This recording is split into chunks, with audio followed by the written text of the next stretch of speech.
Sebelum menonton, jangan lupa like, subscribe, dan tekan tombol lonceng. Selamat menyaksikan. Menteri Pertahanan Republik Indonesia Prabowo Subianto tampil sebagai pembicara dalam sesi special address pada forum IISS Shangri-La Dialogue 2024 yang dilaksanakan di Hotel Shangri-La, Singapura. Dalam pidatonya, Menhan Prabowo menyoroti sejumlah isu strategis keamanan global yang menjadi perhatian dunia saat ini. Menhan Prabowo dalam pidatonya menyampaikan bahwa pertemuan di Shangri-La Dialogue ini merupakan ketiga kalinya hadir dalam diskusi internasional yang sangat penting dan bermakna. Menurut Menhan, kolaborasi adalah satu-satunya cara untuk mencapai kesejahteraan dan harmoni. Indonesia berkomitmen kuat untuk memperdalam dialog inklusif dan kerjasama konkret, serta menjunjung tinggi hukum internasional, terutama menghormati kedaulatan nasional semua negara dan integritas teritorial sebagaimana diamanatkan dalam Piagam Perserikatan Bangsa-Bangsa. Saat menyoroti konflik terutama di Ukraina dan Palestina, Menhan menekankan pentingnya dialog diplomatik dan solidaritas nasional. Indonesia berkomitmen untuk mendukung gencatan senjata yang komprehensif dan permanen sebagai langkah penting menuju solusi nyata dan langgeng untuk perdamaian antara Israel dan Palestina, dan dengan demikian perdamaian yang nyata di kawasan tersebut.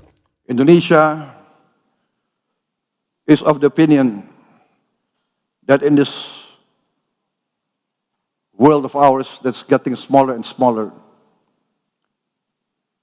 collaboration, cooperation, compromise, respect for the national interests, the core concerns of others are very important in pursuing peace, security, stability, and prosperity. We are convinced that only dialogue and cooperation can be the effective tools for achieving these goals in our planet, which in reality has become smaller and smaller. Collaboration is the only way to achieve prosperity and harmony. Indonesia is firmly committed to deepening inclusive dialogue, concrete collaboration, as well as upholding international laws, especially respect for the national sovereignty of all states and the territorial integrity as enshrined in the United Nations Charter. Excellencies, the persistent conflicts around the world, most notably in Ukraine and Palestine, highlight the imperative for our continuous commitment to diplomatic dialogue and underscore the importance of international solidarity in our search for peaceful solutions. It is evident that without sustained and genuine global cooperation, achieving lasting peace in these regions will continue to be a formidable challenge. I wish to address the recent tragic events in Rafah, in Gaza, which have resulted in numerous innocent casualties, including children, women, unarmed civilians. These heartbreaking incidents compel us to urgently call for comprehensive investigation into this humanitarian disaster. Understanding the full extent of this tragedy is crucial to preventing such incidents from happening again. We are very aware that the Palestine problem is a long and historical problem. We are cognizant of the fact that both sides have legitimate concerns for their safety, for their right to exist, and for their prosperity. We are also cognizant of the fact that the resolution of this crisis must consist of mutual respect for the rights and the concerns of all parties. There cannot be a single narrative that is legitimate, as is often been repeated. Indonesia calls for a just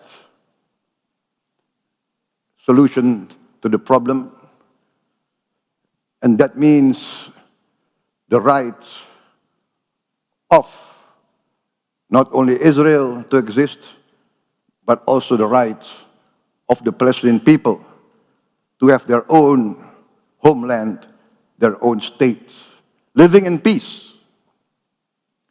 I would like now to comment on the most recent development in the region. Why this is important for us? Because Indonesia is part of the Islamic world. Although physically we are not of the region, but what happens in the Middle East, what happens in Gaza, affect the concern of the Indonesian people. I would like also to express today Indonesia's commitment to support a comprehensive and permanent ceasefire as an important step towards a real and lasting solution, towards real peace between Israel and Palestine, and thus real peace in the region. It has been our conviction, along with many other states in the world today, that the only real solution to a lasting peace and security for both Israel and Palestine is a two-state solution. Indonesia supports all efforts and all measures that can fasten the progress towards that final two-state solution. In the meantime, we are prepared to do whatever we can to provide humanitarian assistance, as well as, when needed and when requested by the United Nations, we are prepared to contribute significant peacekeeping forces to maintain and monitor this prospective ceasefire, as well as providing protection and security to all parties and to all sides. We are also prepared to immediately send medical personnel to operate field hospital in Gaza with the consent and agreement of all sides. We are in discussions with our partners to expedite the deployment of this medical personnel. Indonesia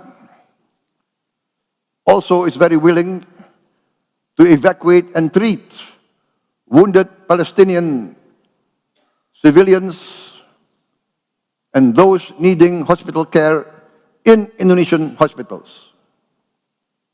President Joko Widodo has instructed me to announce that we are ready to evacuate, to receive, and to treat with medical care up to 1,000 patients in the immediate future. Menhan Prabowo menyatakan Indonesia akan terus berupaya untuk memberikan bantuan ke Gaza dan jika diperlukan dan diminta oleh Perserikatan Bangsa-Bangsa untuk mengirimkan pasukan penjaga perdamaian. Tim Eljon Media melaporkan.